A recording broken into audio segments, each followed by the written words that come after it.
বসে আছে ফিরি নিয়ে সব কিছু আছে আলহামদুলিল্লাহ। যাই আল্লাহ তাআলা শুকরিয়া। ফজর নামাজ পড়ি এখন বাপ ছেলে দুজনে বাড়ি যাচ্ছি। আর একা সুন্দর মতো আমরা মক্কা শরীফ টপ করছি। পাথর ছোটো তো আমি সময় দিয়েছি, বড় পাথর আমার ছেলে সময় দিয়েছে। মক্কা শরীফ পবিত্র কাবা শরীফ ধরছি আলহামদুলিল্লাহ। সেটা 2-3 বার ধরছি একবারে সহজে সব কিছু আল্লাহ করাই দিয়েছে। ঠান্ডা মধ্যে কোনো সমস্যা হয় না, একেবারে সহজ। যাতে আল্লাহ আমাদের উমরাকে আল্লাহ কবুল করুক। কারণ যার যার মনে আছে আমাদের কাছে অনেক ইচ্ছা, অত দোয়া থাকার সুযোগ ছিল, অত আমাদের যোগাযোগ ছিল না, বা যে বাবা আমার কাছে কানে আসেনি, কিন্তু আল্লাহ কানাতে গেছে সবাই মনে আছে আল্লাহ পূরণ করে দেখ।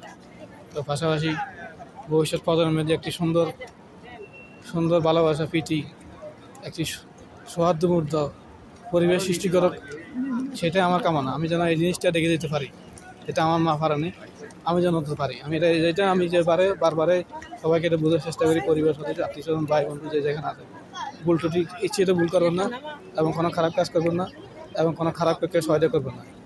হয়তো টাকার বিনিময় বিভিন্ন স্বার্থের বিনিময়ে সহায়তা করবেন, এটা আপনার ইবাদতকে আল্লাহ নষ্ট করে ফেলতেছে। প্রত্যেকটা খারাপ কাজ যেমন আল্লাহর কাছে আপনার ফলাফল আখিরাতে ক্ষতি হচ্ছে, এবং প্রত্যেকটা ভালো কাজ আল্লাহর কাছে আপনার ফলাফল আখিরাতে ভালো হচ্ছে। তো আমরা সবাই ভালোকে বুঝে করার চেষ্টা করি, খারাপটাকে অ্যাভয়েড করি।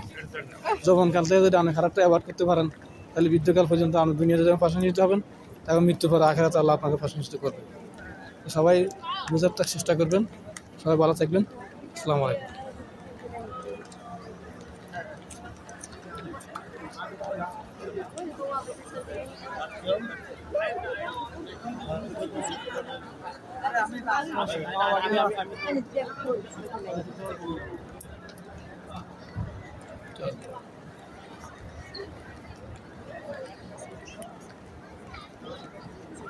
আমরা কোনদিন বাড়ি ছিলাম 200 গান্ধী কত বিন। হ্যাঁ, এটা হলে তোমার রাস্তা তুমি টোকা পাইবে, বুড়ি গাড়ি হলে টোকা পাইবে। আনিয়ে যাইলে একই চিনতে আনিয়ে যাবো তো চিনে দিব। হ্যাঁ, কালি মধ্যে তাকে 2 ঘন্টা লাগবে।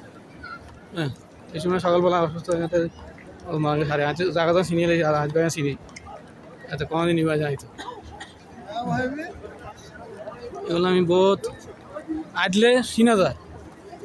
হ্যাঁ, গাড়ি নিয়ে এলে বসে যায় কথা ঠিক, কত মনে করে আরে আমি কষ্ট কিনলে করতাম, হয়তো 2 টাকা দিই।